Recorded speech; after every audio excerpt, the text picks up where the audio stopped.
just want to share one more resource. I know it's the end of the day Friday, but something just to think about going into next week. And it's actually an extension for Google Slides that makes our Google Slides a little bit more interactive. So if you come up to add-ons, you can choose to get add-ons, and what is called is Peardeck for Google Slides.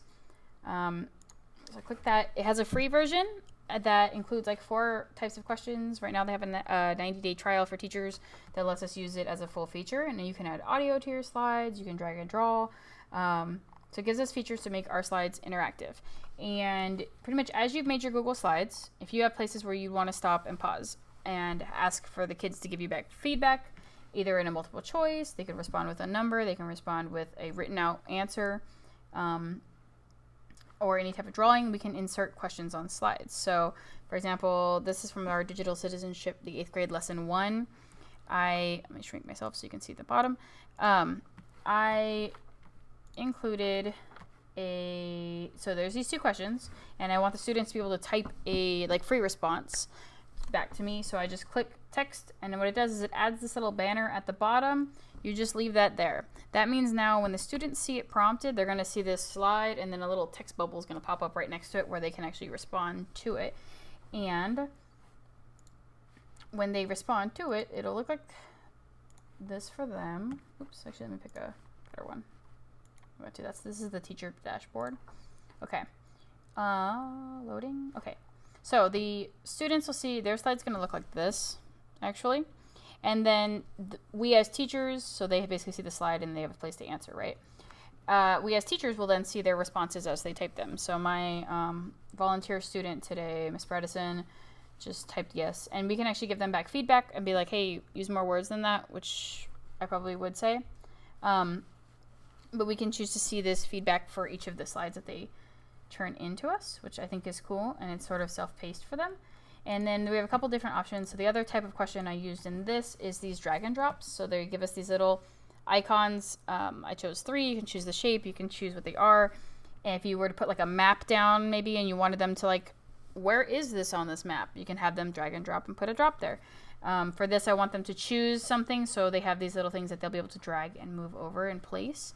And so as a teacher, we'll get to see them do this, right? Where they place the items where what their choice would be, which I think is cool. It's another way to get feedback. And you can actually see who placed it. So if you had multiple students, you'd be able to hover over their dot and see. And so when you have a lot of students do it, their dots all kind of stack up on top of each other, but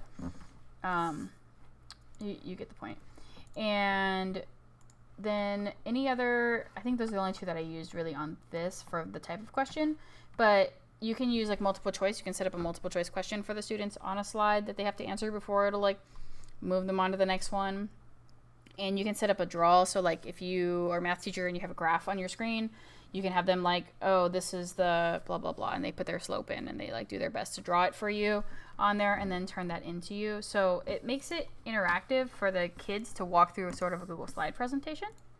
And we actually have 2 ways that we can push that out to kids too. So once we've gone through, we made our slide, we added our questions.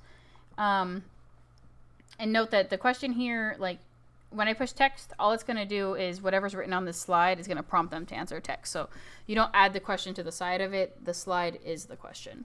When we want to share it, we do start lesson. And we have 2 options. We can do instructor paste, where we move them through and they can't go on to see the next slide until we let them. So you can show your screen in a Google Meet, and then we can walk through all of the slides together. And as the students click the student link, as you change, then it'll change for them. Is what that instructor paste activity is.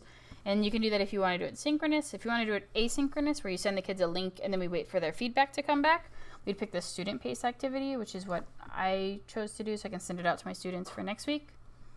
And it'll say launching presentation. There it goes. Welcome to teacher dashboard. Okay, got it.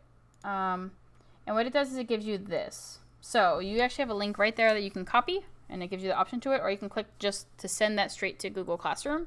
And then now the students have their paste version to then collect back, or that's going to get sent to you. And you can put a time limit on that. So I don't have the dashboard open. Okay. In the dashboard as a teacher, let me just see if that lets me go.